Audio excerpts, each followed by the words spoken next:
Thank you. Duly noted. Senator Enrile, you have the floor, please. Thank you, Madam Chair. Before I ask my questions, may I be permitted to make a preparatory statement? Ladies and gentlemen, I hope this is a good morning. Before we commence this investigation, I would like to ask for your indulgence as I make a brief statement. Some people have accused me of having personal grudge against some powerful people and political motives behind the reopening of the Mamasapano massacre.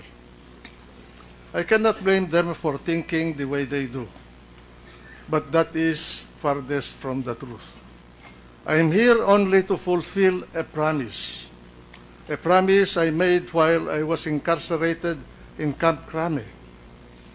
To the staff members who survived this horrible ordeal, what they said and the tears I saw is still vividly etched in my mind.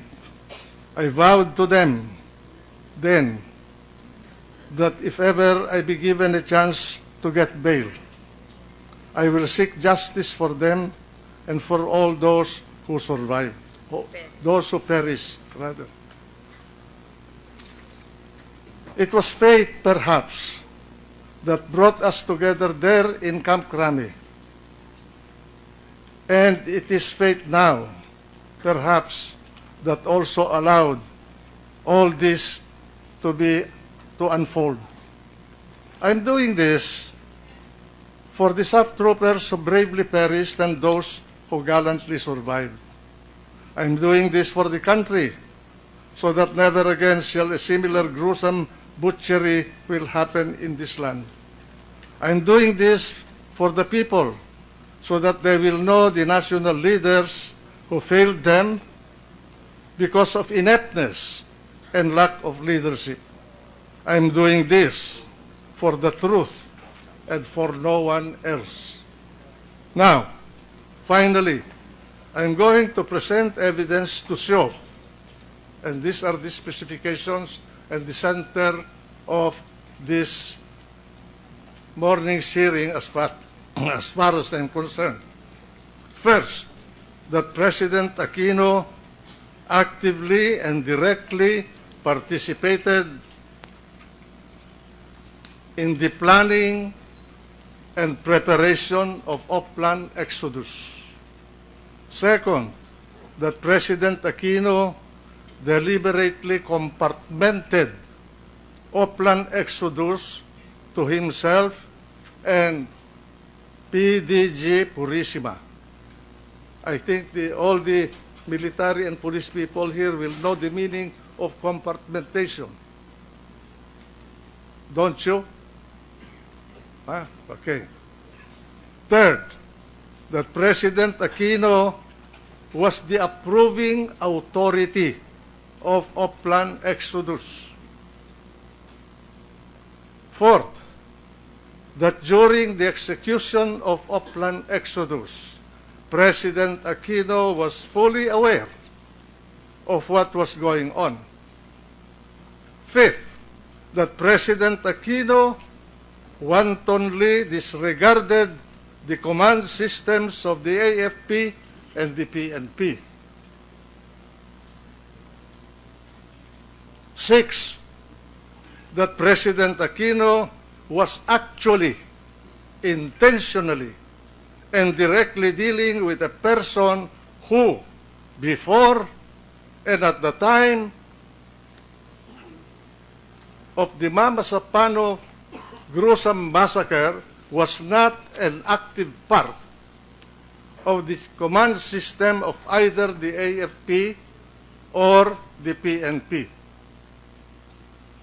Seventh, that President Aquino did not make any effective decision or issue any effective order or do any effective action as President of the Republic of the Philippines to prevent the barbaric slaying and slaughter of the PNP staff troopers whom he knowingly and deliberately sent on a dangerous mission to capture Marwan and 2 other targets.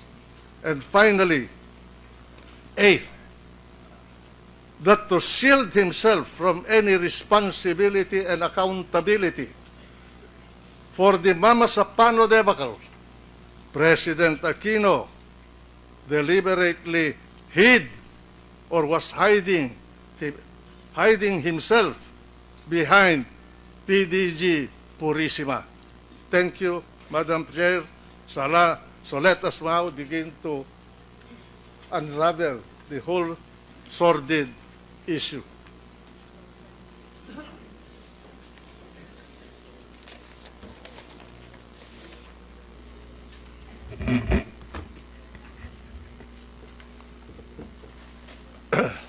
In December 2010, I'm addressing these questions to General Napeñas. The PNP launched Upland Pitas in Parang Sulu against Marwan. 1 year and 6 months later, in July 2012, the PNP launched Upland Smart Bomb in Butig, Lanao del Sur, also against Marwan.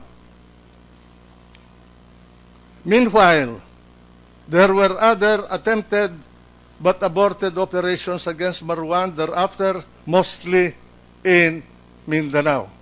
There were 2 further operations in Marawi, Cyclops 1, Cyclops 2, and all others, Wolverine 1, Wolverine 2, Wolverine 3, Terminator 1, Terminator 2, and lastly, Exodus, were all done in Maguindanao. Okay? Now, Mamasapano, in fact. Then after 2 years and nearly 6 months later, from Upland Smart Bomb on July 25, 2015, Upland Exodus was launched against Marwan in Mamasapano, also in Maguindanao. General Napeñas, in all those operations against Marwan, in Sulu, in Lanao del Sur, and in Maguindanao, which all happened under the administration of President Benigno Aquino, were you in some way involved in all of them?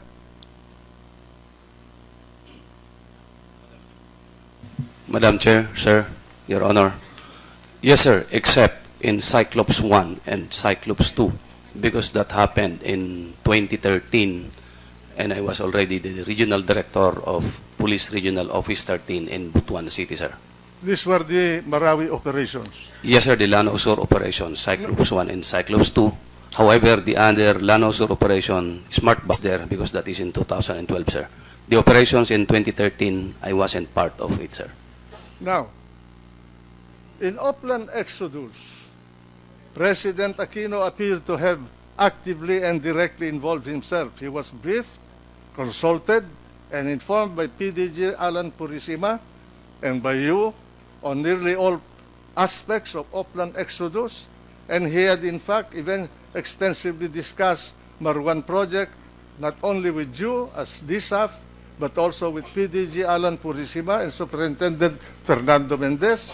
As a matter of fact, he issued orders and gave instructions to PDG Purisima and to you as SAF, DSAF, in the planning, preparation, and execution of Upland Exodus. Is that true?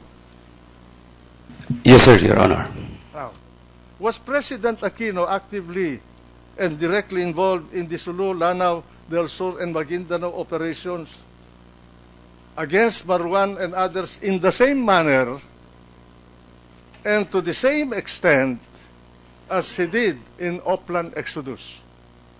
In Sulu, sir, not to my knowledge, because I was then the Deputy Director of the Special Action Force, and I have no knowledge of the arrangement of the then Director of the Special Action Force. In the same manner, in Lanao del Sur, the same, I have no knowledge. If there was such a dealing between the Director of the Special Action Force and the President, what I know is the Undersecretary of the DILG in the person of Yusek Rico Puno was present in the presentation, in the briefing of the smart bomb or the boutique operation, sir. Who is this Rico Puno? He was then the Undersecretary of the DI, one of the Undersecretary of the DILG, sir. And he was he dealt with you. He dealt with you. No, sir, directly because there was a presentation of the operation plan in Camp Crame, and he was present during that presentation of the operation plan, sir. PDG Purisima, on January 8, 2015, at 5:29 in the afternoon, you sent a text message to President Aquino where you said, "Sir, good afternoon. May I know," this is January 8, "may I know on your convenient time when I can report to you to brief regarding the impending operation against SVTs or high-value targets in Maguindanao. Thank you, sir." And at 5:51 o'clock in the afternoon of the same day, President Aquino answered, "Bukas pagbalik mula sa Romblon." Then you replied at 6:13 p.m. also on the same day, "Yes, sir. Is this true?" Is this true? Yes, Your Honor. No, just answer whether it is not true or it is true. It is true, Your Honor, that I sent those messages. Okay. General Napeñas, on January 9, 2015, you with PDG Allan Purisima, PS Superintendent Fernando Mendez, and Police Inspector Ricardo Marasigan. Are you here? Marasigan? Okay. Were at Bahay Pangarap across the Pasig River from Malacanang Palace. You had a meeting with President Aquino. Is that true? Yes, sir. Except that Police Senior Inspector Marasigan, after setting up the computer, he was led outside of the building, sir. General Purisima, is this true? That is true, Your Honor, Madam Chair. Yeah. Okay.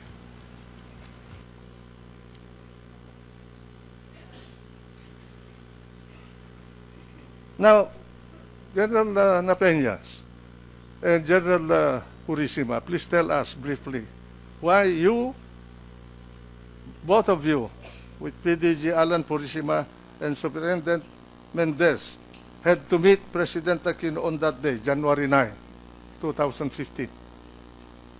Why? General Napeñas first.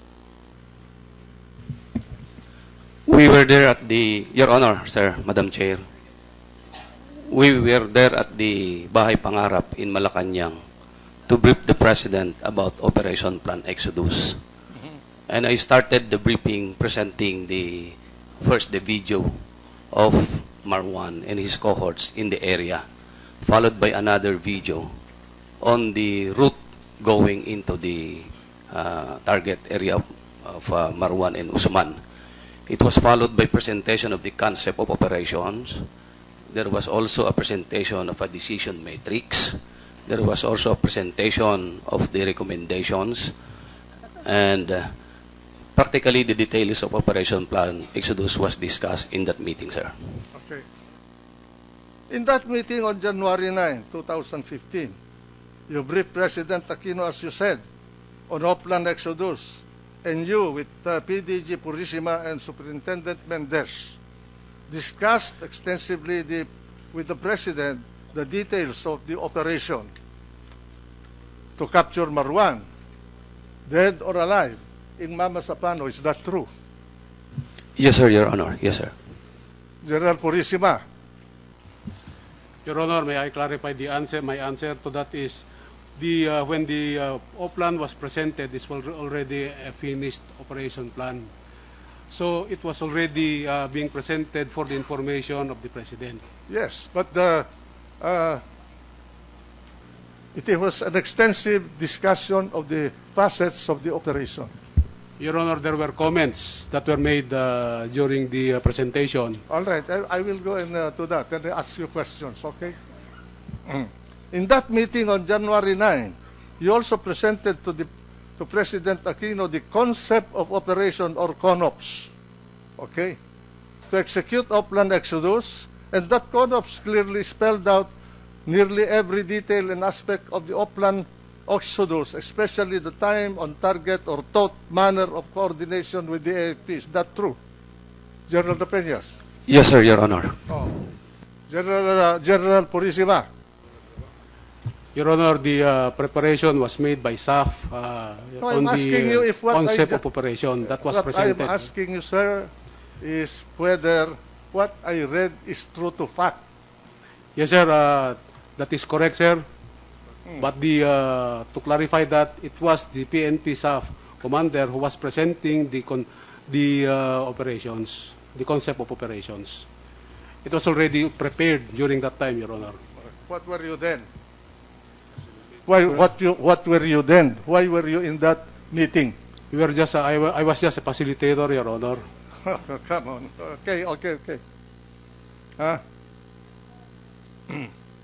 And in that same meeting, General De Peñas, President Aquino discussed with you the strength of the force needed to implement Upland Exodus, which was intended primarily to capture Marwan, dead or alive, in Mamasapano. Is that true? Yes, sir, Your Honor. Okay. And in fact, in that meeting with you on January 9, with President Aquino, he ordered you to increase the number of personnel to be used in Upland Exodus. Is that also true? Yes, sir, Your Honor. All right. Also in that same meeting on January 9, 2015, President Aquino talked to you about prior coordination with the AFP. Is that correct? Yes, sir, in the whole of us, because that was discussed with Yes. the four of us together, sir. Okay. But you responded to him when he mentioned about prior coordination with the AFP, and these were your words.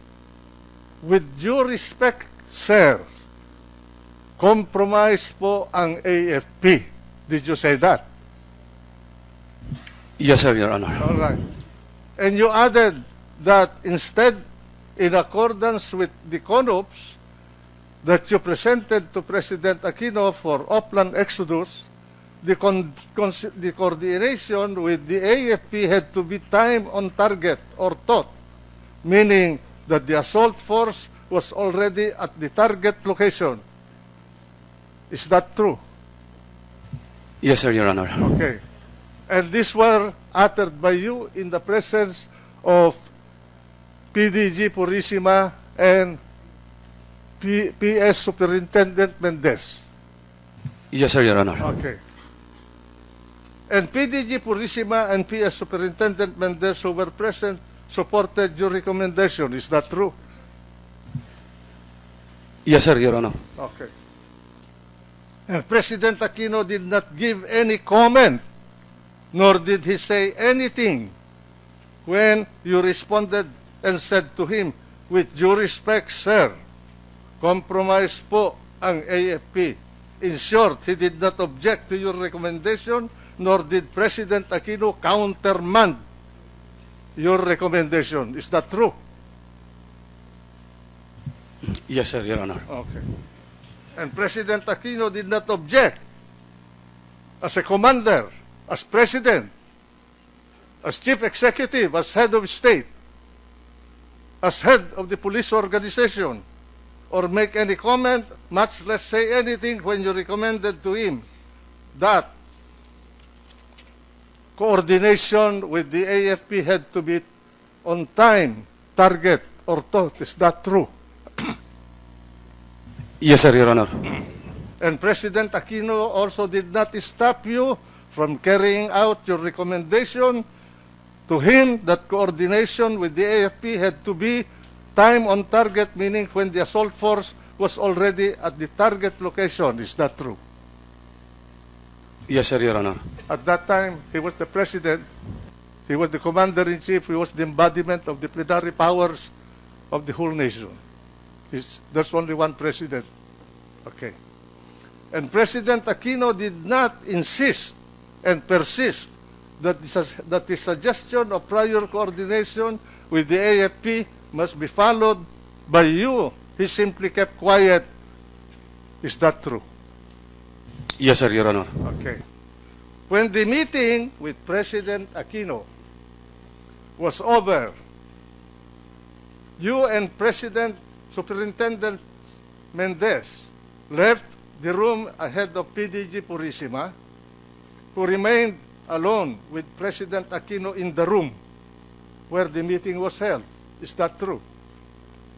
Yes, sir, Your Honor. And you waited, you and Superintendent Mendez waited outside the room while Purisima was inside the room with President Aquino. Is that true? Yes, sir, outside the building actually, sir, because we leave the building. We stayed outside near the parking lot, sir. Okay. And when PDG Purisima came out from the room where he remained alone with President Aquino, PDG Purisima immediately blurted out to you and said, "Saka mo na lang sila sabihan yung dalawa pag nandun na." Totoo ba yun? Yes, sir, Your Honor. Okay. And he's added, "Ako na bahala kay General Catapang." Sinabi niya yun. Yes, sir, Your Honor. General Peña, sino ba yung sila o dalawa na binanggit ni PDG Purisima sa kanyang sinabi sa iyo paglabas niya sa kwarto sa bahay pangarap at kaagad niyang sinabi, "Saka mo na lang sila sabihan yung dalawa pag nandun na." Sino yung dalawa at sino yung sila? To me, sir, that refers to OIC PNP, then Police Deputy Director General Espina, and the Secretary of the DILG, sir. General Allan Purisima, ano ba yung sila at dalawa na sinabi mo? I was referring, Your Honor, to Secretary Marrojas and OIC Police Director, Police Deputy Director General Espina. Bakit mo binigay yung utos na yun kay General Peñas? Your Honor, that was not an order. No. I was The just tenor- giving an Wait a advice, minute. Your Honor.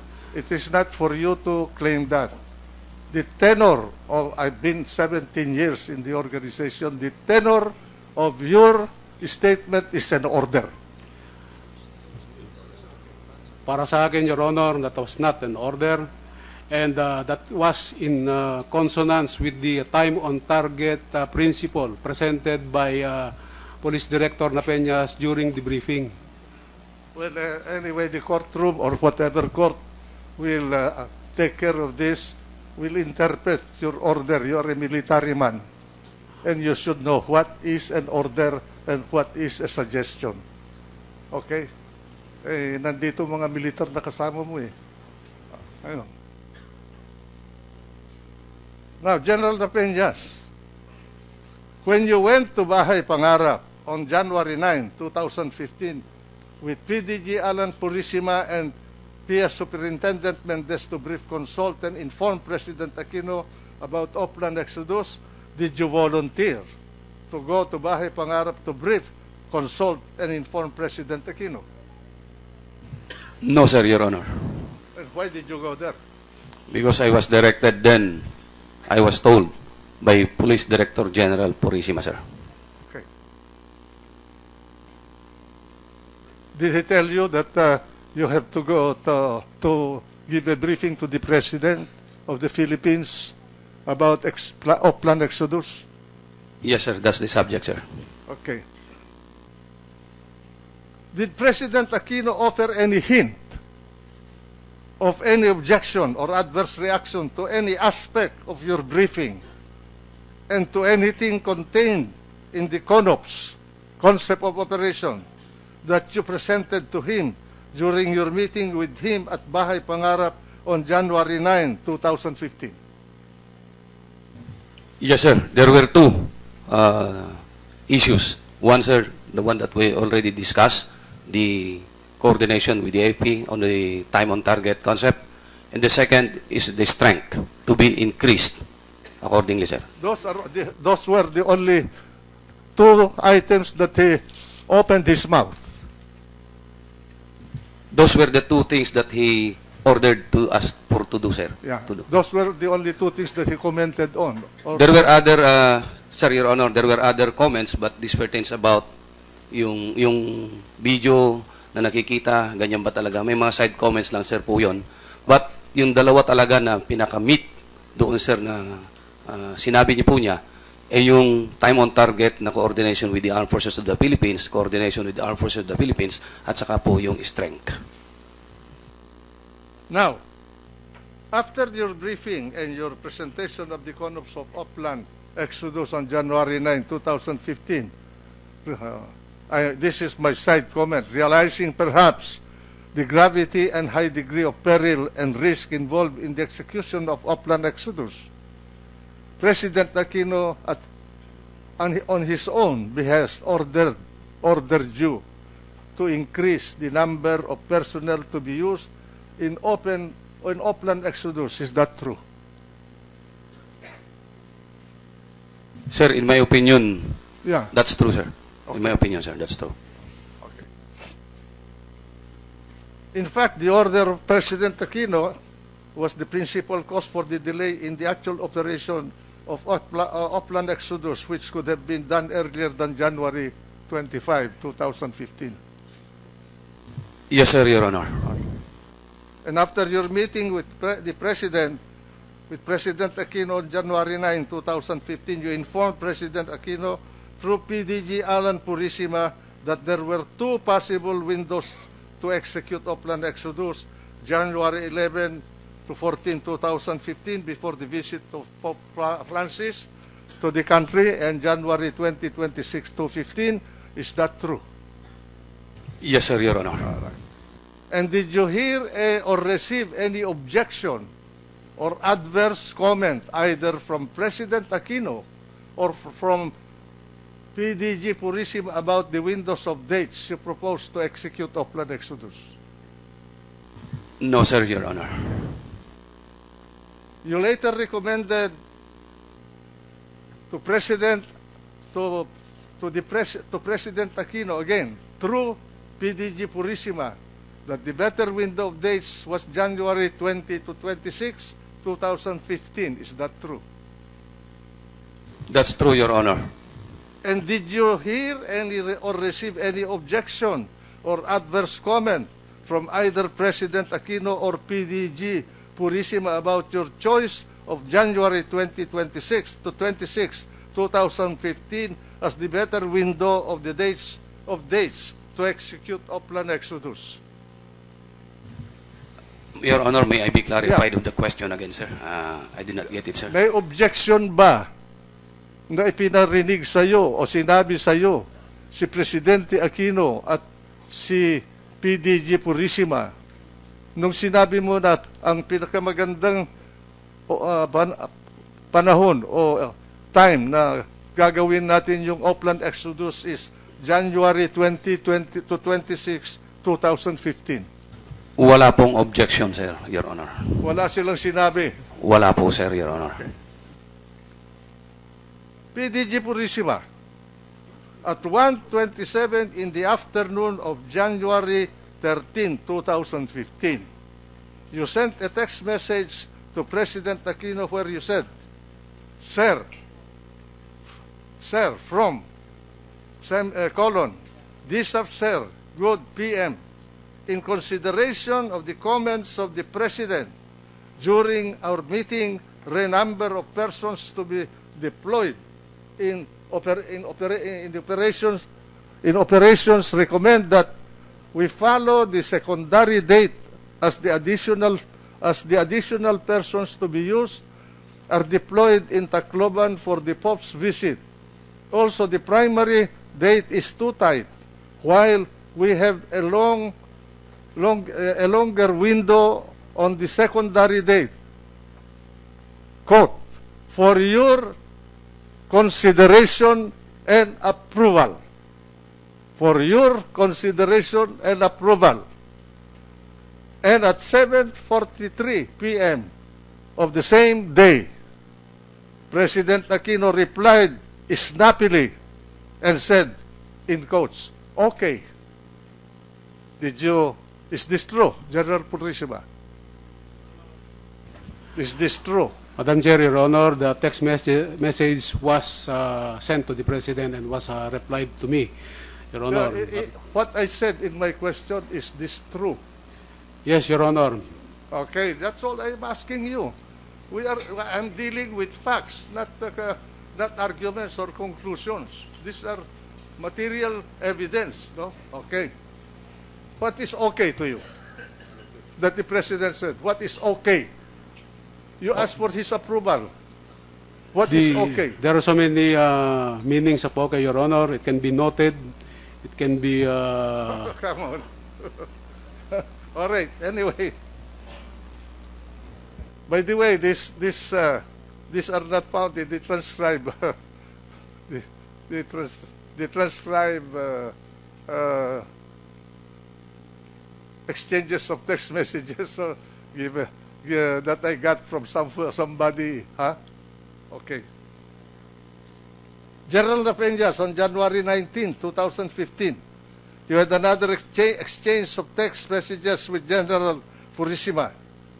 PDG Purisima was asking about your plan, and you informed him that your troops would be moving from Zamboanga to Central Mindanao on January 21 to 22. That effectively altered the window of dates for the actual execution of Upland Exodus to January 23 to 26, 2015. Are all these true, General Napeñas? Yes, sir, Your Honor.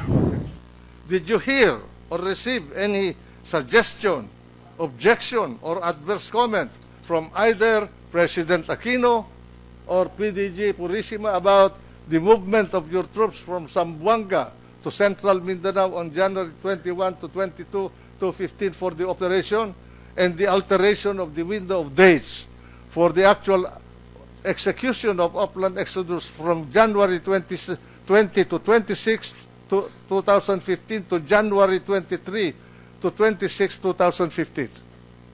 I did not receive any objections, sir, Your Honor. General Napeñas, you have been an active participant of the Marwan project from Upland Pitas to Upland Exodus. 10 Uplands, okay? Now, Yes, sir, Your Honor, except for the two that I earlier mentioned. yeah, all right. Do you recall any instance from the time of Upland Pitas to the time of Upland Exodus was launched that the President ever called a command conference with the High Command of the AFP or the High Command of the PNP about the Marwan project or Upland Exodus or about any of the Uplands previously launched or aborted? Did he call a command conference to discuss this with the High Command of the AFP and the PNP? Your Honor, sir, may I explain, Yeah. if possible? Second week of April 2014, it was the time that the President is going to visit Camp Crame. Okay. And coincide with that is the briefing presentation of Upland Wolverine. Wolverine what? Wolverine What? 1 or 2, it's either, sir, but it's Wolverine. And I was the one who presented that briefing presentation with regards to that operation plan. Present during that, The target was Marwan. yes, sir, with and Usman. And present during that briefing presentation was the Secretary of the Interior and Local Government, Secretary Mar Rojas then, Chief PNP Purisima, Police Director General Purisima, Police Chief Superintendent Noel de los Reyes of the Regional Police Office in Autonomous Region in Police Muslim Mindanao, myself, the Deputy Director of the Special Action Force, no other officers from the AAP, and those are the high-ranking officials who were present during that briefing presentation, sir. And that was only the only time where a cabinet member, to your knowledge, participated in the discussion of the Marwan project. Yes, sir, Your Honor. And that was the only time when a high official of the PNP, like OIC, who was the OIC? Who was present at that time? The then Chief Philippine National Police Director General Purisima, sir. Si Director General Purisima was present. He was not suspended yet, no? Yes, sir, he was not yet suspended because Okay. that was second week of April 2014, sir. Okay. And that was the only time where President Aquino discussed it with other people outside of you, Purisima, and Mendez. Yes, sir, Your Honor. Okay. Do you recall any instance where a member, well, this is already answered by you, a member or members of the President's Aquino's cabinet or any other high official of this government or any high-ranking officer or of the AFP or any high-ranking officer or officers of the PNP other than yourself, Allan, Purisima, and Superintendent Fernando Mendez was or were ever allowed or summoned to attend or be present at any of your meetings together with PDG Purisima and Superintendent Mendez with President Aquino? Other than that meeting, were there others done?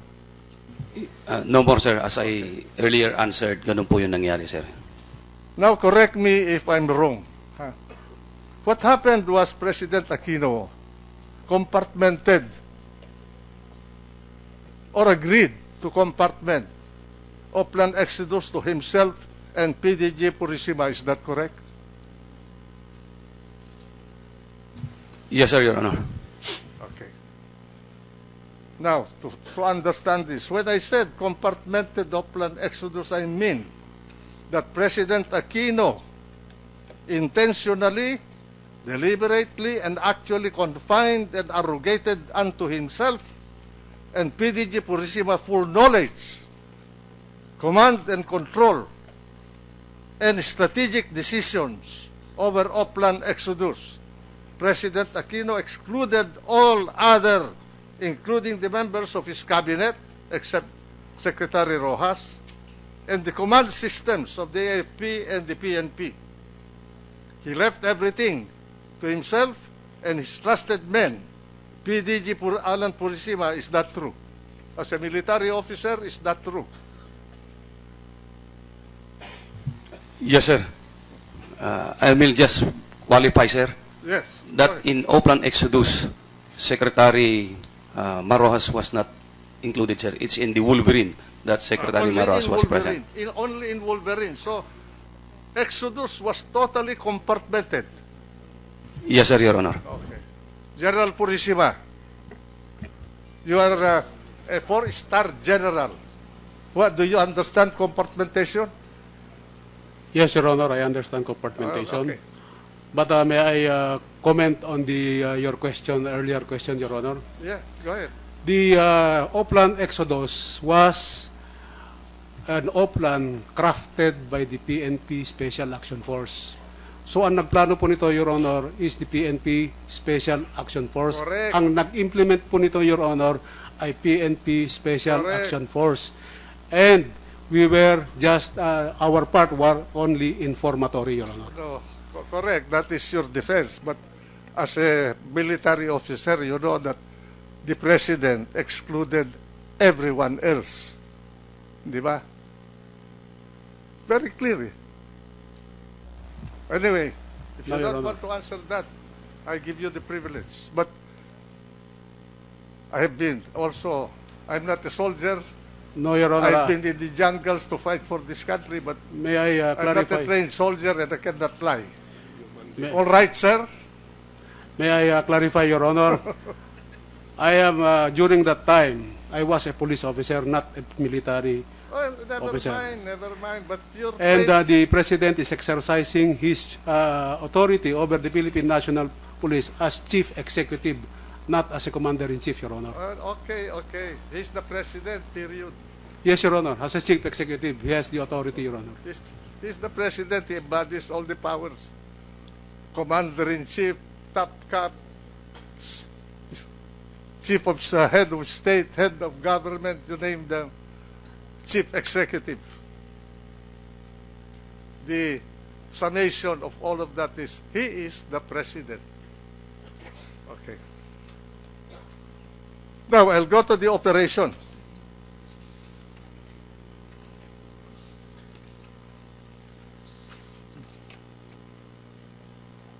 Operation.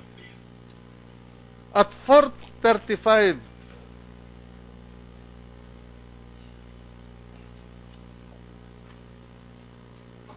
11 a.m., January 25, 2015, DSAF sent this text message to PDG Purisima, which said verbatim, "Sir, good AM. For your information, the operation against SBT..." I will just go back to my original question. I will, so that the sequences will not be affected.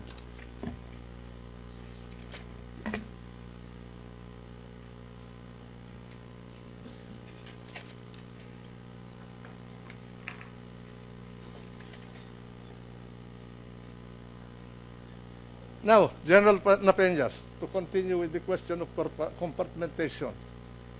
Your dealings with President Aquino were always with or in the presence of PDG Purisima. Is that correct? Yes, sir, Your Honor. Or through him. Is that correct? Yes, sir, Your Honor.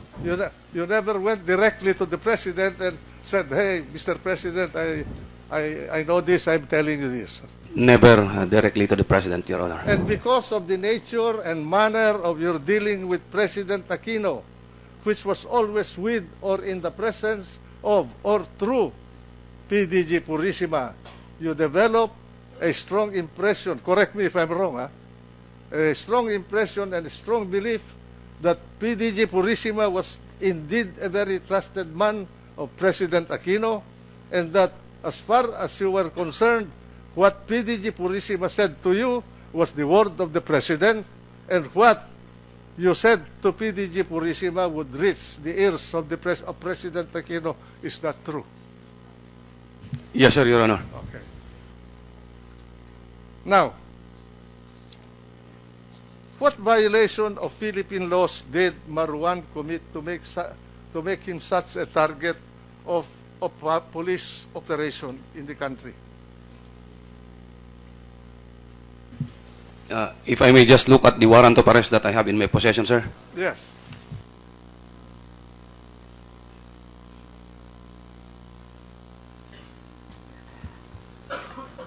While you're looking for that search warrant, I would just like to remind Senator Enrile that we agreed to have an hour. On the other hand, the hour has almost come for you, but maybe we can ask also for the opinion of the other members that we allow you to continue with your line of questioning. Madam Chair, so that the nation, the people, will understand the role of the President. And I've already specified the 8 specifications that I have, I'm going to tackle. I would suggest that I just finish my presentation of these questions in order to unravel the whole truth and nothing but the truth about the role of the President. I agree, Senator. We just have to remind each other for rules, and I would like to get the approval of the other members, the other senators present here Madam today. Chairman, We will continue with if I the may line of question. interject, the Senator Enrile is clearly constructing a timeline and a narrative, and to be very clear about what has the details of that timeline and narrative. I think that will not become clear until he has finished his interpolation. So I would strongly suggest, and would, if there is a motion, I would second the motion that he continue and be allowed the extra time to finish constructing that the timeline and narrative. Okay, thank you, Senator Marcos. No objection from the other members of the Senate present here today. I'd like to acknowledge... Chairman. Yes, Senator Bam. Maybe, since most everyone seems to be agreeing already, but maybe just a word to our colleagues that everyone will be asking questions today. So probably just to be able to keep the time also. Thank you. That's duly noted. That's why I framed the question in such a way that they either say yes or no and correct the facts, no? So that we can finish this. I also want to finish. I'm old already. Thank you, Senator Enrile. I'd like to acknowledge the presence of Senator Marcos, Senator J.V. Ejercito, Senator Recto, Senator Pimentel, and we shall now continue with the line of questioning of Senator Enrile.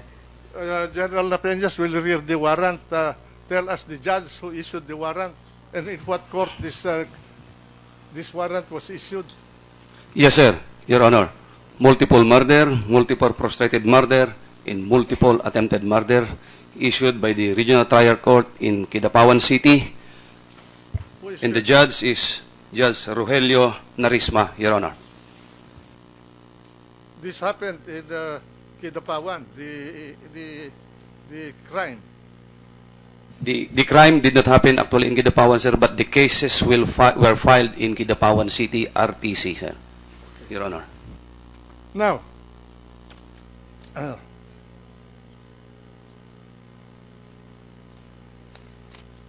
my question is, was the capture of Marwan, dead or alive, solely a Philippine effort? No, sir, Your Honor. Why? Why do you say no? There were support given by another country, Your Honor. What country was that? The United States, Your Honor. What was the nature of the support?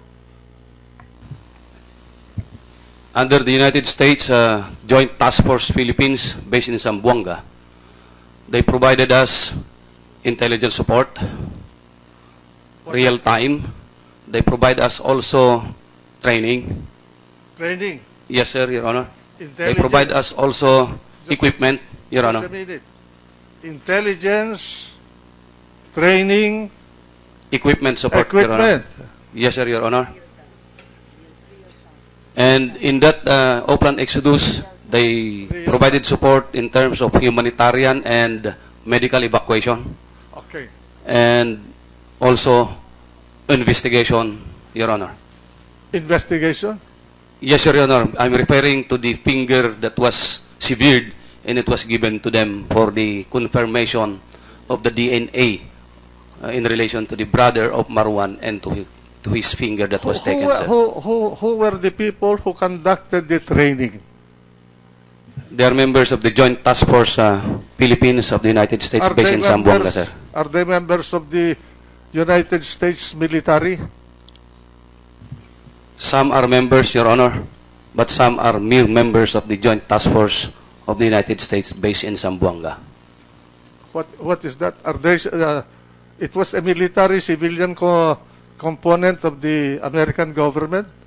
Yes, sir, Your Honor, because that's why it is Joint Task Force of the United States in Zamboanga. That's why it's called Joint Task Force. Are those civilian components of that task force members of the Central Intelligence Agency? Well, to my knowledge, Your Honor, because we are talking here about intelligence, they're providing real-time intelligence and intelligence. They should be working in that outfit, Your Honor. CIA? The word CIA is never mentioned in our dealings, Your Honor. But they were giving you intelligence. Yes, Your Honor. Why are they giving you intelligence on a purely police matter? Can I answer and explain, Yes. Your Honor? Go ahead. We all know that the United States Special Operations Command, the top priority mission is counterterrorism, and this is part of the war against terror. The Special Action Force is a unique unit of the Philippine National Police. the primary mission is counterterrorism.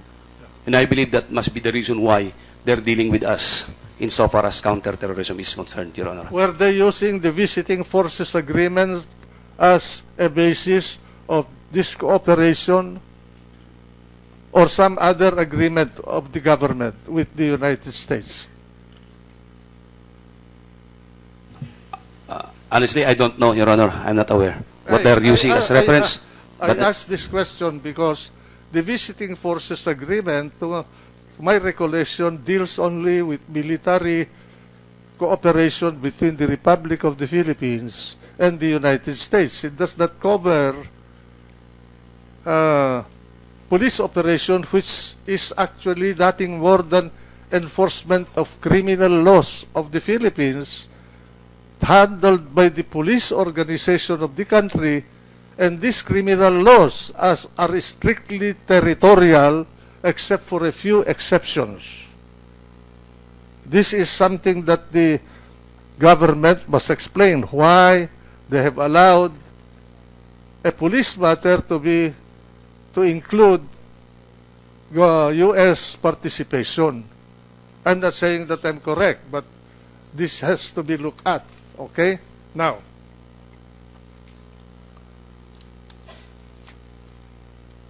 the reason why I asked that question, whether this is solely a Philippine effort, was the fact that the money given, offered as a reward was in US dollars, 5 million US dollars. Who provided that 5 million US dollar reward? General Purisima, was it the Philippine government? No, Your Honor. No.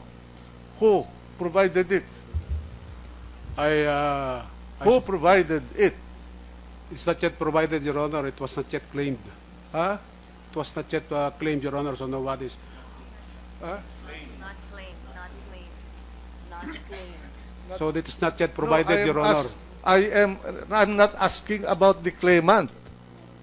I'm asking who provided it. Your Honor, I suppose it is the U.S. government that offered the 5 million. Why do you say I suppose? Why are you qualifying your answer? I'm just asking. What country? Who provided I am not sure, it? Your Honor. I'm not sure, Your Honor. You're not sure. But it is in US dollars. Your Honor, that is the very reason why I assume it is the U.S. government. Okay. Sir. Just a minute. Yes, Chairman Lepeñas, you have something to add? Madam Chairman, sir, if I may add to the information given by General Purisima, sir. Yes. There are two rewards provided for the capture dead or alive of Marwan. One from the U.S. government amounting to $5 million and one from the Philippine government amounting to more than 7 million pesos, sir. So we provided the reward, and U.S. government provided the reward. What was the interest of the United States government over Marwan? It's about giving justice to the people who died in the Bali incident in 2002, wherein more than 200 people perished, and there were some Americans in that incident who died, sir. Did the President of the Philippines know that the reward was in US dollars? I believe so, sir. It's an open thing because there was even a poster going around into the Philippine National Police about Marwan with the reward money. Okay.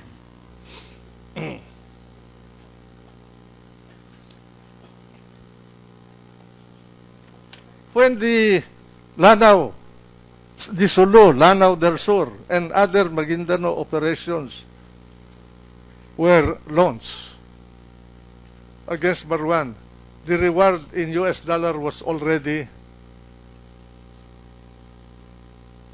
offered. Yes, sir, Your Honor. At that time, there was no case yet against Marwan that was filed in Kidapawan. Your Honor, let me check the dates of the cases filed against him.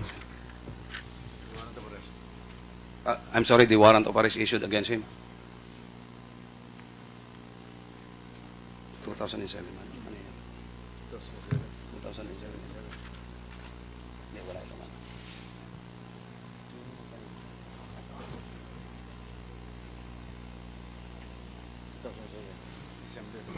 There was already warrants issued against him because the date of the warrants are both 2007, Your Honor. Yes, sir, Your Honor. 2007. No? Okay. Yes, sir, Your Honor. Thank you. Thank you. Now I will come to the operational aspect of this sordid event. At 4:35 4:35:11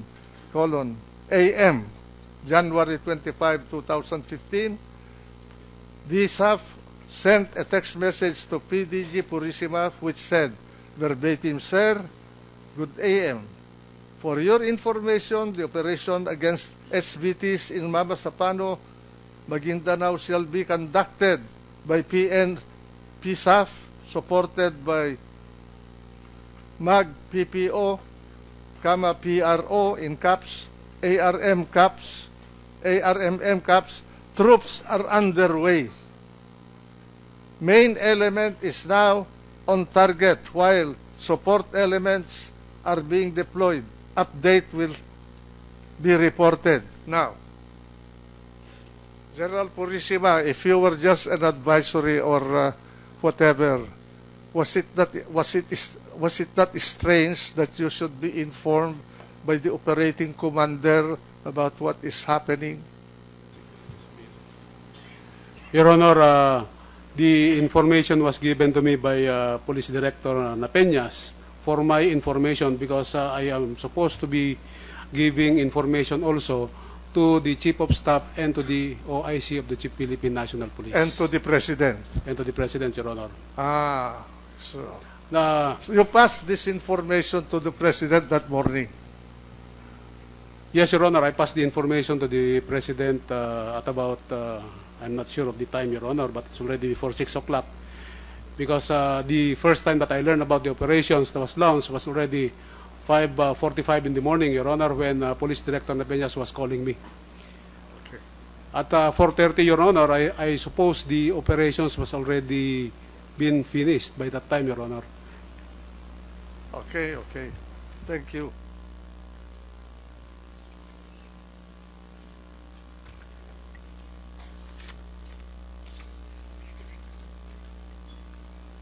At 4:34, I will just inform the public and the people that when I say these numbers, these are hours, minutes, and seconds.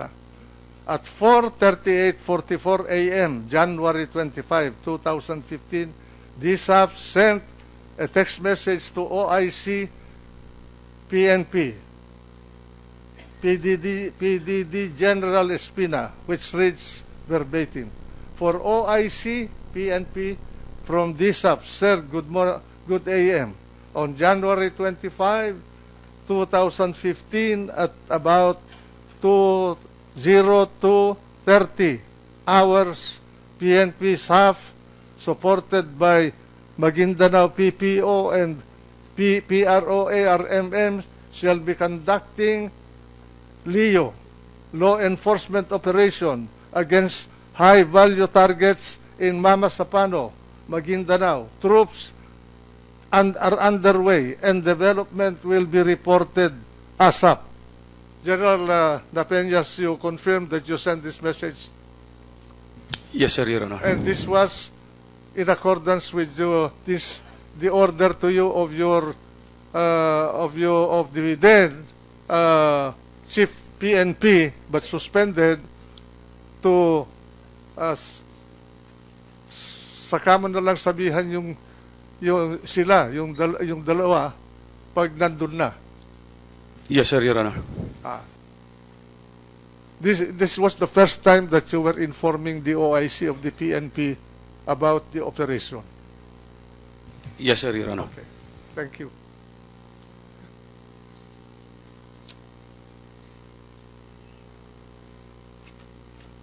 At 5:09, 9:54 a.m., January 25, 2015,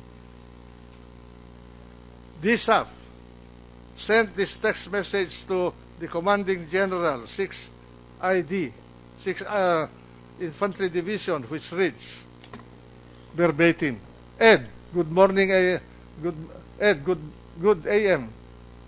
For your info, on January 25, 2015, at about 230 hours, PNP SAF supported by MAG, PPO, PRO, ARMM, all caps, shall be conducting Leo and serve warrant WA in caps against SBTs in Mamasapano, Maguindanao. Troops underway.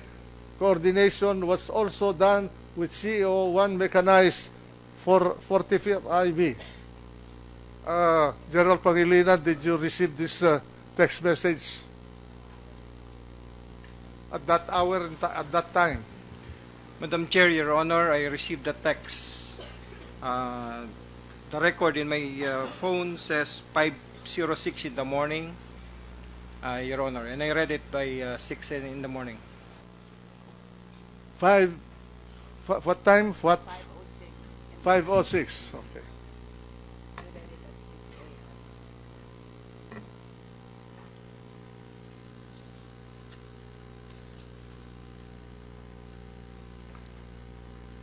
General Napeñas, that text message is sent to the Commanding General of the 6th Infantry Division in compliance with your agreement with President Aquino when you met him at Bahay Pangarap on January 9, 2015, that coordination with the AFP was not going to be prior to launching of Oplan Exodus, but rather on time, on target. Is that true? Yes, sir, Your Honor. And you also coordinated with the CO of the 1 mechanized and also the 45 Infantry Battalion, also in compliance with your agreement with the President. The coordination is in compliance with the time on target concept, sir. However, the person who coordinated with the CO of the 1st Mechanized Brigade is the Deputy Director of the Special Action Force, because that was then his tasking, Your Honor. Okay. At 5:25:11 a.m., January 25, 2015, the text message of DSAF to the Commanding General of the 6th Infantry Division at 5:09:54 a.m. was passed on to Colonel Hener del Rosario. Is that correct? Again, sir, the one who coordinated with the Colonel del Rosario, because he's the CO of the 1st Mechanized Brigade, it was then the Deputy Director of the Special Action Force, not me, Your Honor. Okay. At 5:28 a.m., January 25, 2015, DSAF sent a text message to Major Achilles de la Cruz, Philippine Army, CC AJAG. What is this AJAG? It's Ad Hoc Joint Action Group, Your Honor. What is the meaning of this AJAG? What is this organization? It's a part of the reporting mechanism about violation of the peace process, Your Honor. And the message that you sent, Sir, good AM, for your information, operation against SVTs in Mamasapano, Maguindanao, shall be conducted by PNP SAF, supported by Maguindanao PPO, PRO, ARMM troops are all underway. Is that true? Your Honor, may I request that the question be repeated, sir, Your Honor? At 5:28 a.m., January 25, 2015, DSAF sent a text message to Major Achilles de la Cruz, and the message reads verbatim, Sir, good AM, FYI, For your information, operation against SVTs in Mamasapano, Maguindanao shall be conducted by PNP staff supported by Maguindanao PPO, PRO, ARMM troops are underway. Is that correct? Yes, sir, Your Honor. And it added to that text was ME is now on target. Main effort is now on target at 5:28 in the morning. While SE are being deployed, update will be reported. Is that correct? Yes, Your Honor. At 5:35 a.m., the same Sunday, Major Achilles de la Cruz sent a text message to DSAF, and the text message reads verbatim. It gave a number, telephone number, 0917-3740-132. Bijen Orense, sir. Is that correct? Yes, sir, Your Honor. And who is Bijen Orense? He is then the adjunct at that time already, because it used to be Major Achilles, sir, but then Brigadier General Arense is now in the position. In fact, I had a conversation with Major Achilles. That's why I requested for the cell phone number of Brigadier General Arense, sir. Is he a police officer or an army officer? He is an army officer, Your Honor.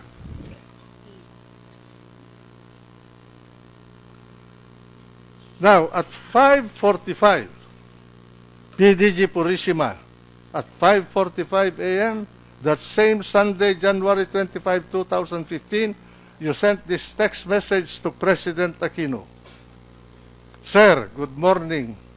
For info, SAF elements implemented plan against high-value targets, period. As of now, sir, results indicate that Marwan was killed and one SAF trooper wounded. The body of Marwan was left behind, but pictures were taken. The troopers are now withdrawal phase, and progress report will follow. General Purisima, do you remember that text? Did you send it to the President? Yes, Your Honor. That text message was taken from the information given to me by Police Director Napeñas when he called me at about that time. Because that was the only time that I know that the PNP staff have jumped off for that operation. Did you pass that? Did you pass that to anybody in your command system? Later in the... No, did you pass it? I also contacted the OIC Chief PNP, Your Honor, and informed him of the activity of PNP staff. Okay. At 5:48 a.m., that same day, PDG Espina sent a text message to DSAF which reads verbatim, "Congratulations, Leo." General Espina, is this correct? That's correct, Your Honor. All right. Thank you very much. At 5:51 a.m., that same Sunday, PDG Purisima sent a message to his Mista, General Gregorio Pio Catapang Jr., which says verbatim, "Mista, good morning. For your information, our troopers were able to neutralize SVT in Mamasapano area this morning. They are now on withdrawal phase and they need the support of the mechanized troopers in the area. They have coordinated with G3. What is this G3? General Napeñas. That's the operations officer of the division, Your Honor. The Army, they use G, no? Yes, sir, Your Honor. Of the 6th Infantry Division and the Mechanized Brigade. Thank you.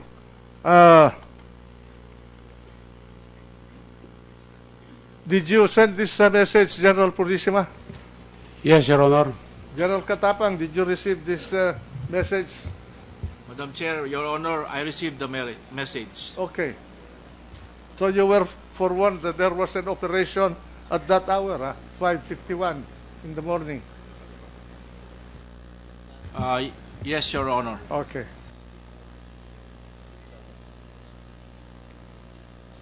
When you, General Purisima, when you send that message, that text message to General Gregorio Pio Catapang, Jr., your mista, was that in compliance with your agreement with General Napeñas at Bahay Pangarap where you said, ako na, bahala kay General Catapang? Yes, Your Honor, but it was already late that the operation was already conducted when I was informed. Never mind the time, but this is in compliance with your usapan sa Bahay Pangarap with the President, di ba? Your Honor, if it had been earlier, I would have been informed him earlier also, Your Honor. Okay. That is early na, 5 o'clock. Nag-umpisa lang yung drama. Before they jump up, Your Honor. General Catapang, as AFP Chief of Staff, did you inform President Aquino about this message of your mista, PDG Purisima? No, Your Honor. Why not? We Did you not consider this a material matter to be known by your Commander-in-Chief? Your Honor, we receive operations and we have daily operations against high-value target. We did not know that it was Marwan who was being hunted down. Mm-hmm. And that was just an information. It was not a coordination, Your Honor. Mm-hmm. That was just an information. Yes, there were no coordination. Yeah. It was just a text message. I'm not talking about coordinations yet. You were informed. Yes, Your Honor. And it's your duty as Chief of Staff to assess every happening in the country, internal security matter. Yes, Your Honor. Okay.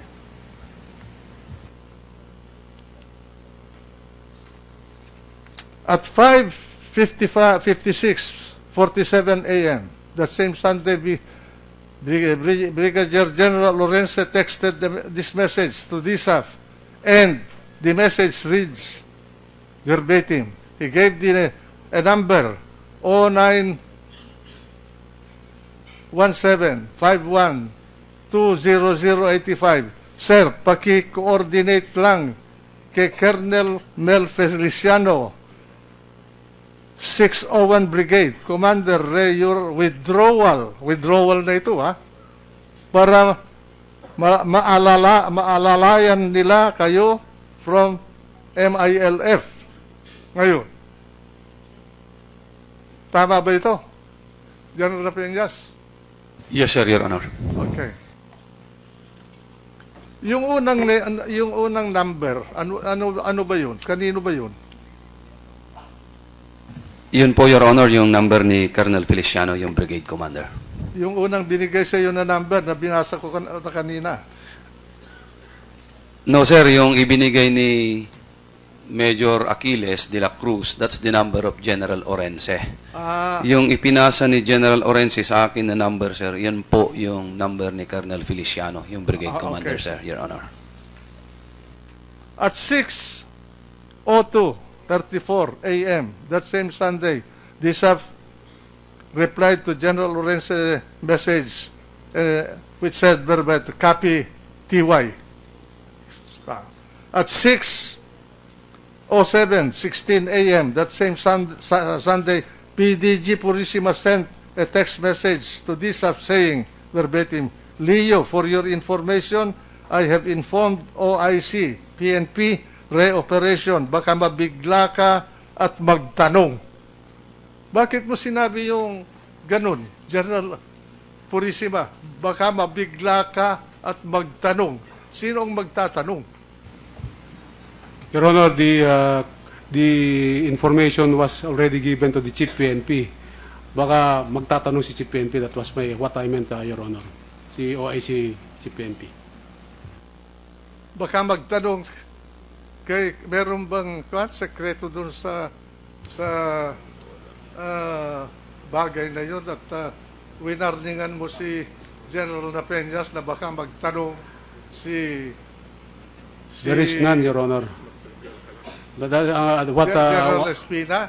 what I was saying, sir, is to prepare to brief the Chief PNP. That was my intention, Your Honor. Okay.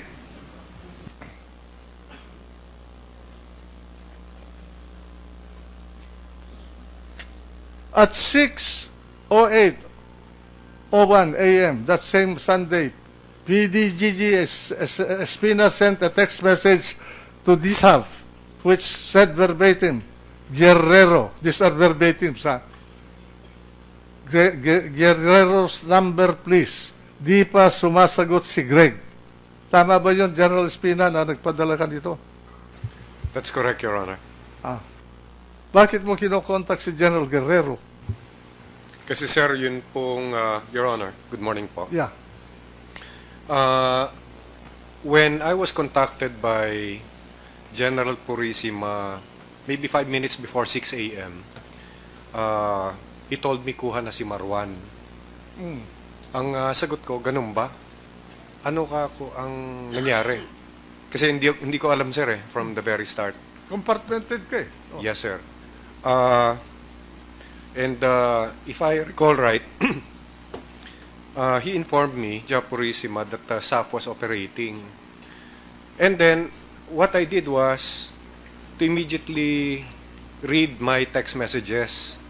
And then, that was yung pong pinadala na 4:30, which did not wake me up during that morning.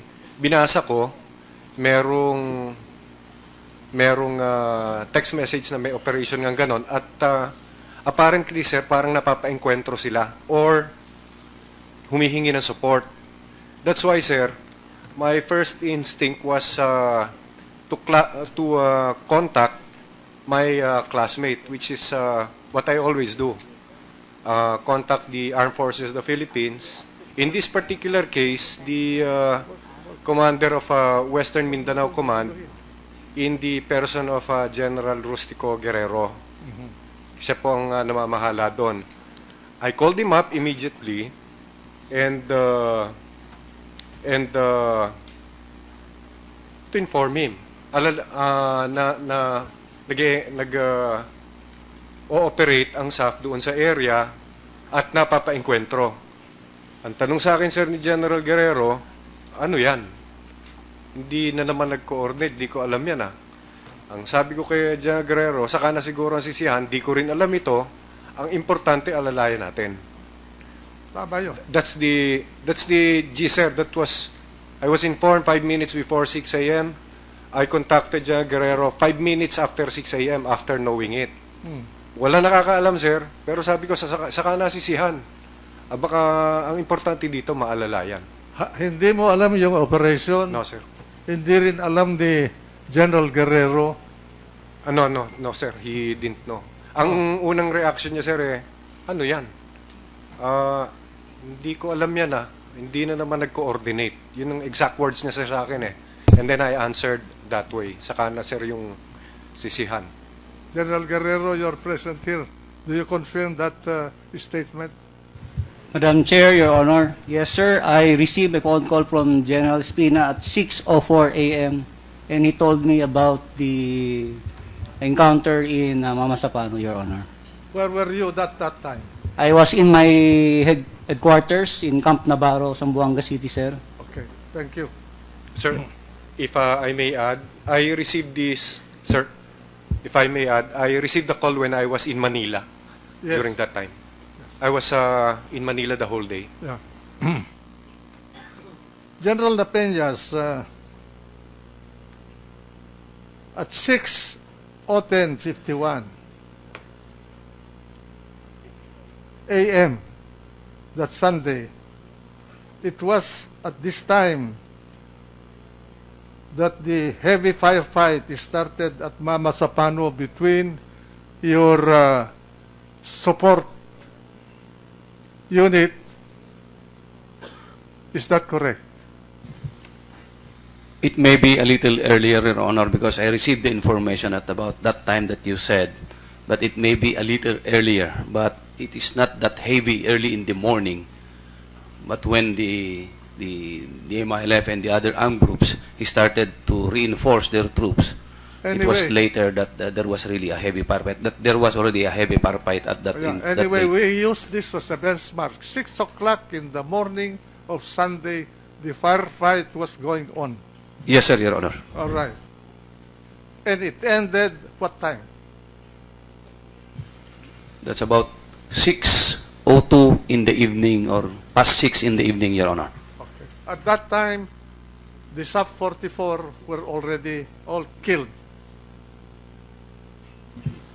Yes, Your Honor. Mostly of them, except because there was one who they were able to bring it to the headquarters of the police headquarters of the Maguindanao PPO, but later died, Your Honor. And 12 hours of fighting.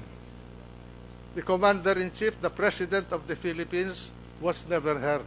Am I correct?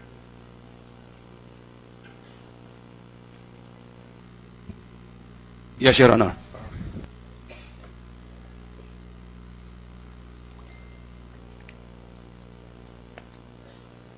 At 7:26:01 a.m., January 25, 2015,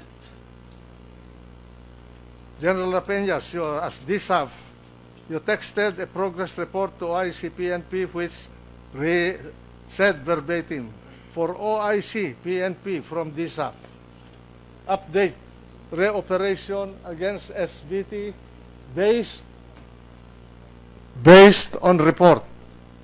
Main element J1, Aka Marwan was neutralized but the body was left behind.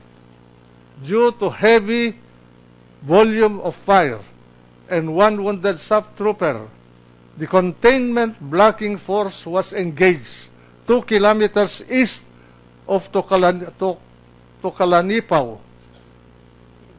That is the message. Grid coordinate 68006 65717. There was heavy firefight and SAF troops suffered casualties. Extraction is ongoing and support from the AFP was requested. Now, mark the time. This is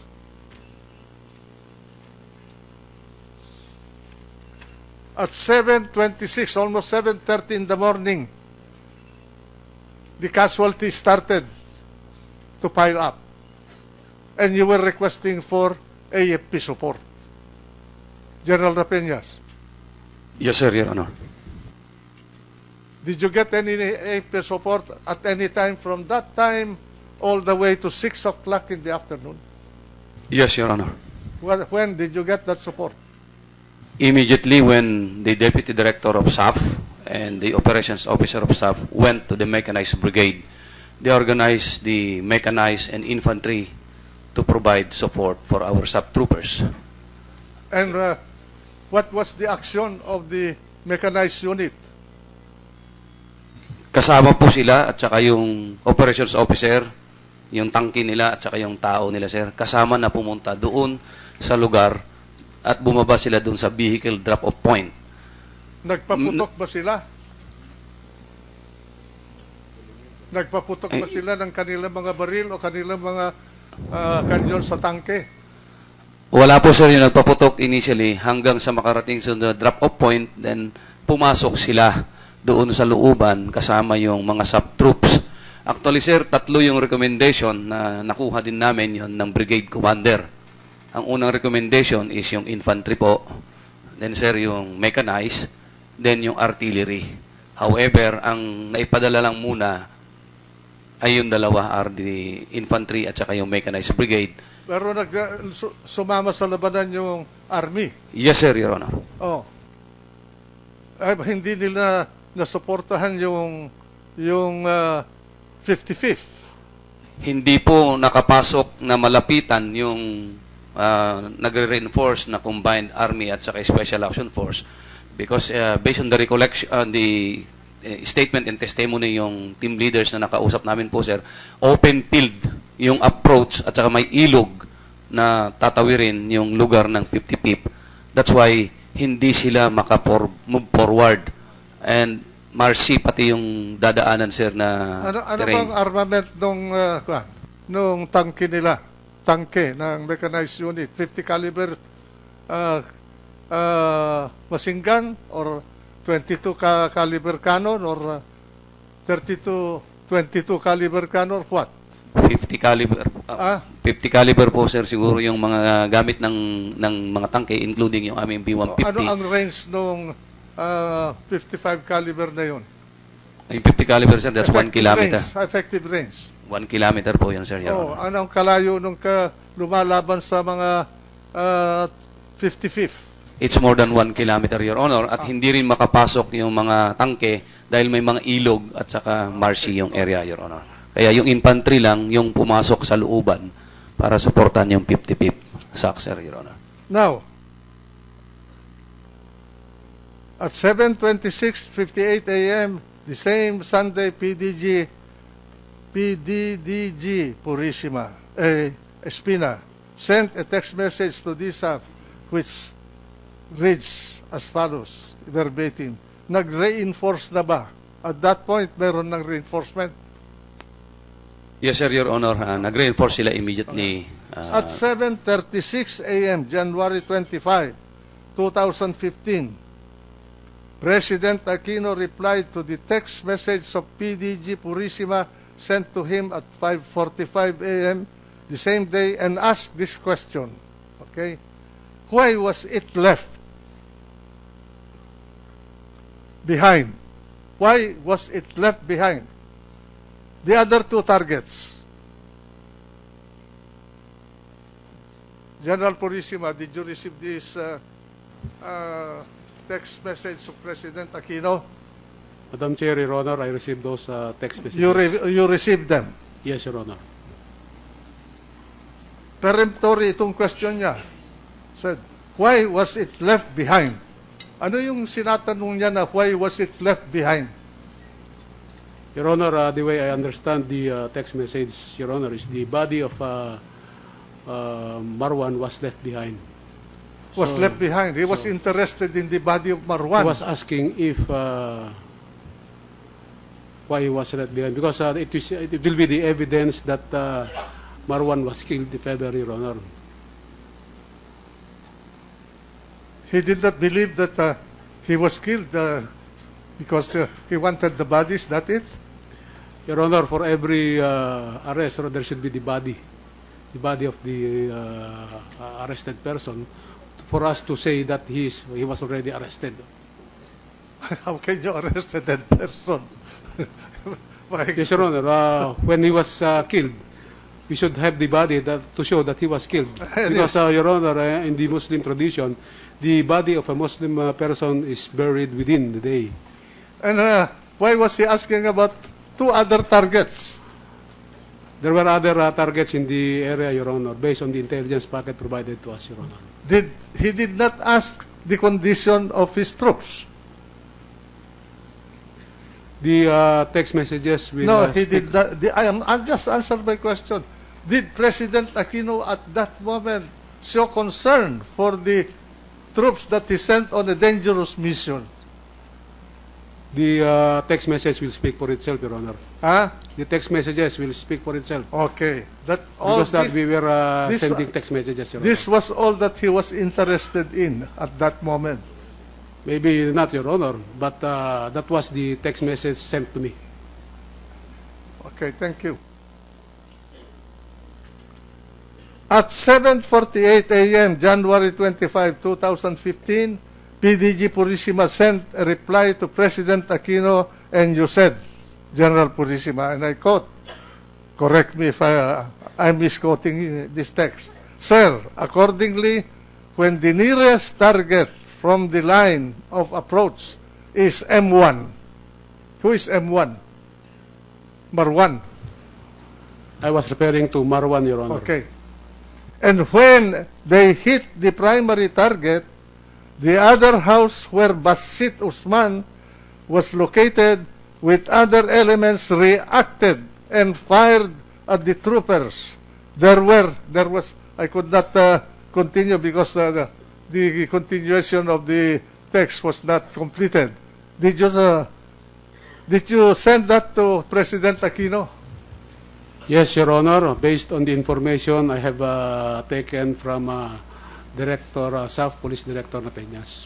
Now, at 7:53:06 a.m. that same Sunday morning, January 25, 2015, only 17 minutes after the 7:36 message of President Aquino to PDG Purisima, DSAP sent a text message to PC Superintendent Talino, which said verbatim, Noli, location of SAP troops, GC, grid coordinate 68006, 65717, and 68234, and 65056. Nasa paligid ng first grid coordinate mga kalaban, and tuloy pa rin heavy firefight.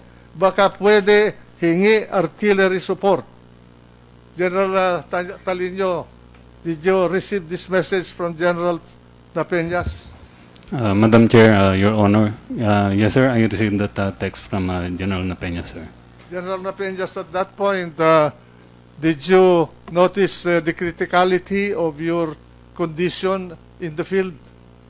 Yes, sir. Based on the recommendation of the ground commander at the time that they need artillery support already, sir. Now, at 7:59 a.m., January 25, 2015, President Aquino sent General Purisima this text message. If I remember correctly, 160 sub-troopers were involved in this operation, plus provisions for the other and AFP units to assist. The terrain is flat. He knows the terrain very well, and clear, opposed to upland, forested, or jungle terrain. Why they not contain and or overwhelm the 15 to 20 men opposing force? That was his question. Are they still in contact with the two targets? If not, and the opposing force has escaped, now back to square one. Is that true, General Purisima, that he sent this text to you? Madam Chair, Your Honor, yes, I received that text message. Okay.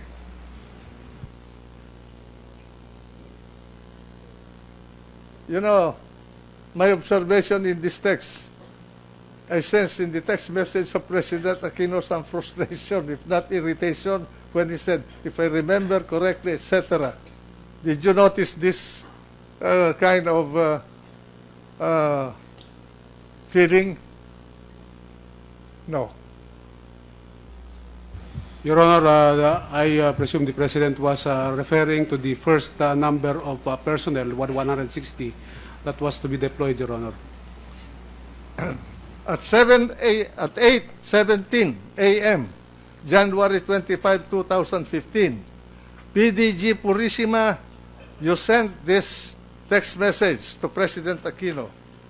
They are presently in contact with reinforcing elements of BIFF. What is this BIFF? You know already that the BIFF is involved. What is this BIFF? Your Honor, those information that were fed to me by Police Director Napeñas. That's why that's what I've been reporting to the President, Your Honor. Then I continue the text. The containment forces are the ones in contact right now, you told the President. They are supported by mechanized and artillery support, sir. Where did you get the information that they are supported by mechanized and artillery support? Your Honor, when I texted the commander of the Western Mindanao Command, when I asked for support to help the PNP South, it was said in one of the text messages that artillery, mechanized, and infantry support are made available, Your Honor. Is that correct, General Guerrero? Did you say that?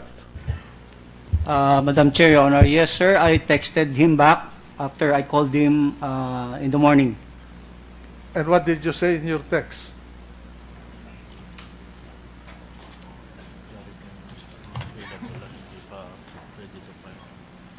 At 8:03 a.m., Your Honor, my text to the former Chief PNP was meron ng coordination sa ground, tank, infantry, and artillery support are made available. Meaning to say that I already directed the 6th Infantry Division Commander to provide support based on the telephone call of General Espina, Your Honor. Coordination lang sinabi mo, ha? That means that the commander on the ground is already talking with the SAF personnel, Your Honor. At 8:18 a.m., 8:18 a.m. that same day, PDG Purisima, you sent this text message to President Aquino. The local target Basit and his group were the first group that were engaged by main effort group. Is this correct? Yes, Your Honor. So, actually, from all these texts, you can see that President Aquino was fully informed about the ongoing operation. No? At 8:41 January 20, a.m., January 25, 2015, President Aquino sent you, General Purisima, this order. Review your earlier and latest texts. They differ as to which was engaged first. Evidently, he did not understand your texts. Is this correct? Yes, Your Honor. Assumption. There might be some misrepresentation in my text messages initially, but I was clarified in the succeeding text message, Your Honor. At 8:45 a.m. that same day, PDG Purisima, you sent this text message to President Aquino. I mean, sir, you clarified. I mean, sir, the first target was Marwan, where they were able to neutralize first. The group of Basit retaliated, which was about 100 meters away. Is this true? Yes, Your Honor. Okay. At 10:16 a.m., January 25 to 15, President Aquino texted to you this message, PGG Purisima, and he ordered you. Basit should not get away. Is this true? Yes, Your Honor. Is this true? Yes, Your Honor. Okay. Thank you. At 10:16 a.m., January 25, 2015, General Catapang replied to the text message of PDG Purisima at 5:51 a.m. of that same day, which says verbatim, "Okay, Mista, troops are now in the area monitoring." Did you say this, General Catapang? Madam Chair, Your Honor, yes. What was the size of the troops that were already in the area and monitoring? I think very limited troops, in as much as we were having also an ongoing operation What do in you other mean? parts. What do you mean limited troops? How many the- squads? How many platoons? How It was many just, companies?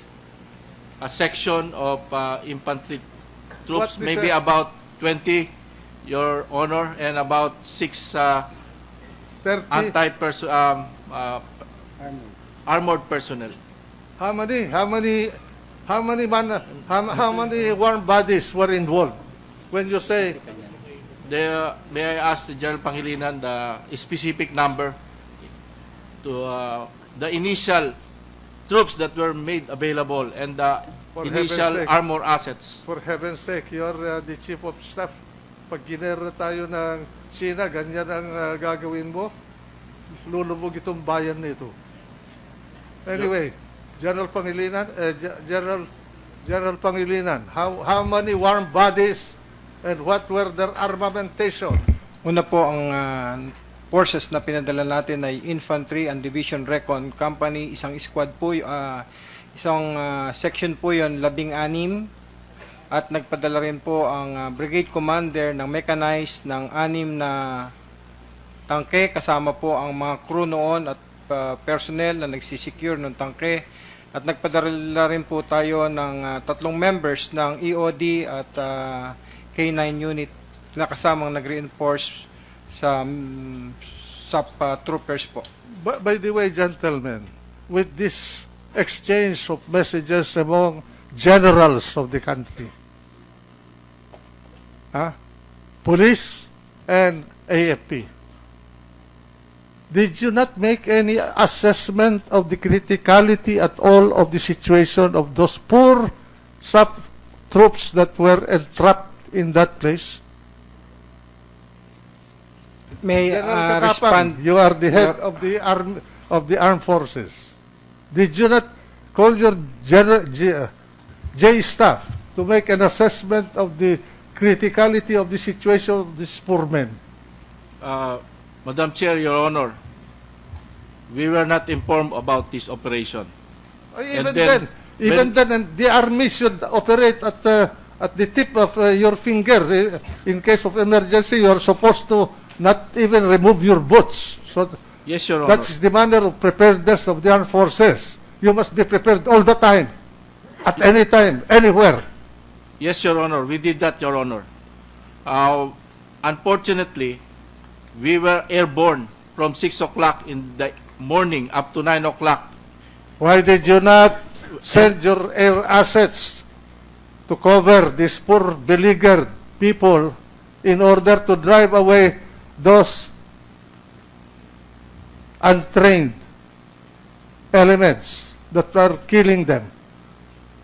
Madam Chair, Your Honor, when I arrived at Zamboanga, I was informed by General Guerrero that the SAP troops were involved or being engaged, and immediately I instructed him to provide all the necessary requirements, support to help the SAP troopers who were engaged. Why were you in Zamboanga at that moment when your headquarters was in Manila? We were told to proceed to Zamboanga. By whom? By the President in order to discuss the Zamboanga bombing incident, Your Honor. To discuss why the bombing was over and you have a critical situation before you. What was your priority as a commander? Madam Chair, Your Honor, we did not really know the situation at that time because when they launched the operation, it was already after all the encounters that are happening. So therefore, it took some time for our ground commanders to react at the tactical level. How Your many Honor. helicopters were deployed in Zamboanga on that day and ready to fly at any moment in case of emergency? I think, Your Honor, there were available about 2 to 3 helicopters. Why did you not overfly the area of combat? There were 2 helicopters that were prepositioned in Cotabato. No, I'm asking you if you have in Cotabato, how many? Yes, Your Honor, 2 Why? helicopters prepositioned because General Guerrero was anticipating that air assets will be needed. Unfortunately, it was not requested by the PNP. My God. Do you need a request to support a beleaguered troop? My goodness. Madam Chair, Your Honor, we follow the chain of command. The decision to utilize the helicopters was relegated to our tactical commanders. They are there to decide what to do. But if we will just provide all the necessary requirements, capabilities. And if we do not macro manage operation, Your Honor, because if we do that, every time there's an encounter, they will ask me what to do. So our commanders are trained to do what to do in times of emergency, in times of contingency. They were there. General Pangilinan was making the decision. The battalion commanders, the lieutenants were there. That is their job. I cannot tell them what to do. I cannot micromanage them, Your Honor. Okay. You were with the President in Zamboanga. General Catapang. Yes, Your Honor. When you were talking to General Purisima, did you inform the President what was going on? I did not talk to General Purisima, Your Honor, Madam Chair. I just received a text message when you were informing texting General Purisima and you got the information that about what was happening in Maguindanao, did you tell the President that there is something going on in Maguindanao? No, Your Honor. Why Madam not? Chair. Is your Commander-in-Chief, you're responsible of internal and national security. Madam Chair, Your Honor, that was a PNP operation. I should not inform the President. The PNP should be the one to inform the President of what's happening. The PNP. So, the line of command was paralyzed that day. The command system of the AFP and the AFP was paralyzed that day. And that is the reason why we lost 44 people. Madam Chair, with due respect to the Honorable Senator, the chain of command was never broken at that time. The troops were on the ground and coordinating directly with Director Napeñas and his men on what to do. There were options that will have to be made. But these are decisions that are made by our tactical commanders on the ground. We just have to believe in what their decision will be, because if we micromanage them, we will break the chain of command. Did you receive any order or any command from the President if he knew what was going on in Mamasapano as Chief of Staff? Did you receive any order? No, Your Honor. No. He did not say anything to you? No, Your Honor. General Gasmin, Secretary Gasmin, you were with the President in Zamboanga. Is that correct? Yes, Your Honor. Did you know about the Mamasapano incident at that time when you were in Zamboanga? I didn't know about the Mamasapano incident, Your Honor. Not at all? Not at all.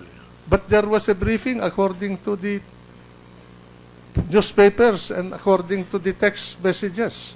I was not involved in the briefing, Your Honor. No. Later on in the afternoon, which was after the firefight already, Your Honor. Anyway, I will continue with my question and we will come to that.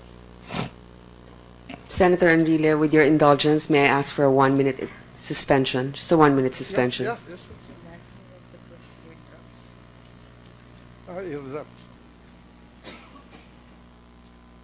So that they will know the national leaders who failed them because of ineptness and lack of leadership. I'm doing this for the truth and for no one else.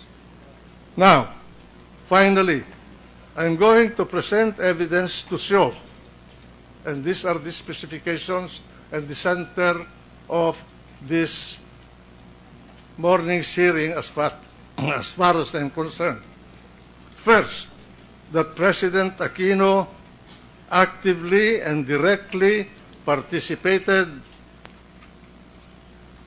in the planning and preparation of Oplan Exodus.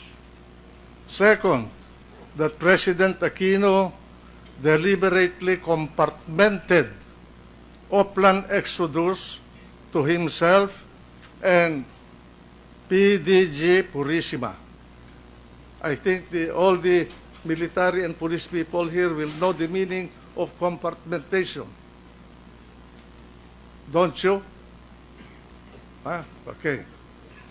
Third, that President Aquino was the approving authority of Oplan Exodus. Fourth, that during the execution of Oplan Exodus, President Aquino was fully aware of what was going on. Fifth, that President Aquino wantonly disregarded the command systems of the AFP and the PNP.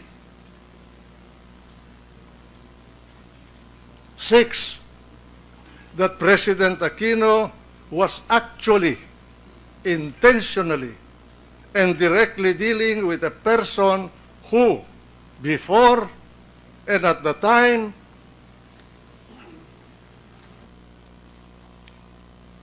meanwhile, there were other attempted but aborted operations against Marwan thereafter, mostly in Mindanao.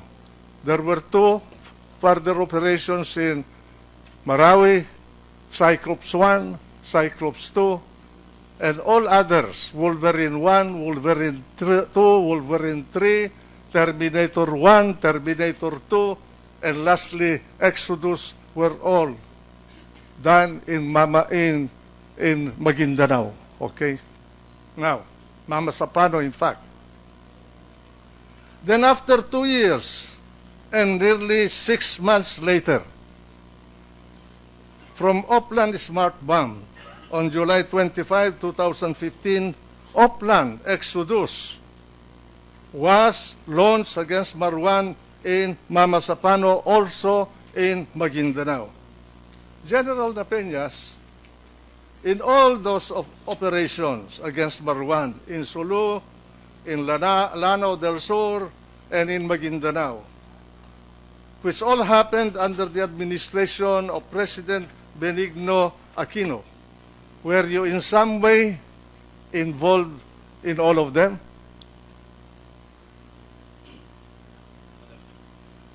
Madam Chair, sir, Your Honor. Yes, sir, except in Cyclops 1 and Cyclops 2, because that happened in 2013, and I was already the regional director of Police Regional Office 13 in Butuan City, sir. These were the Marawi operations. Yes, sir, the Lanao Sur operation, Cyclops 1 and Cyclops 2. However, the other Lanao Sur operation, Smart Bus there, because that is in 2012, sir. The operations in 2013, I wasn't part of it, sir. Now, in Opland Exodus, President Aquino appeared to have actively and directly involved himself. He was briefed of the Mamasapano gruesome massacre, was not an active part of the command system of either the AFP or the PNP. 7, that President Aquino did not make any effective decision or issue any effective order or do any effective action as President of the Republic of the Philippines to prevent the barbaric slaying and slaughter of the PNP SAF troopers whom he knowingly and deliberately sent on a dangerous mission to capture Marwan and 2 other targets. And finally, 8, that to shield himself from any responsibility and accountability for the Mamasapano debacle, President Aquino deliberately hid or was hiding himself behind PDG Purisima. Thank you, Madam Chair. So let us now begin to unravel the whole sordid issue.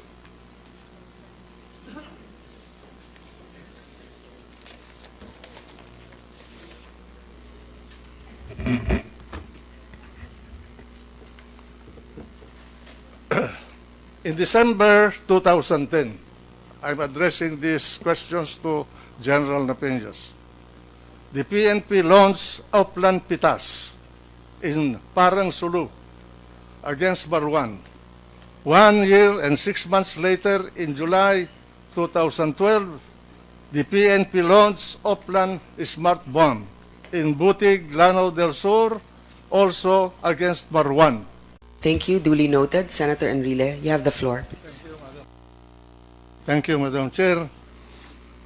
Before I ask my questions, may I be permitted to make a prefatory statement? Ladies and gentlemen, I hope this is a good morning. Before we commence this investigation, I would like to ask for your indulgence as I make a brief statement. Some people have accused me of having personal grudge against some powerful people and political motives behind the reopening of the Mamasapano massacre. I cannot blame them for thinking the way they do, but that is farthest from the truth. I am here only to fulfill a promise I made while I was incarcerated in Camp Crame. To the staff members who survived this horrible ordeal, what they said and the tears I saw is still vividly etched in my mind.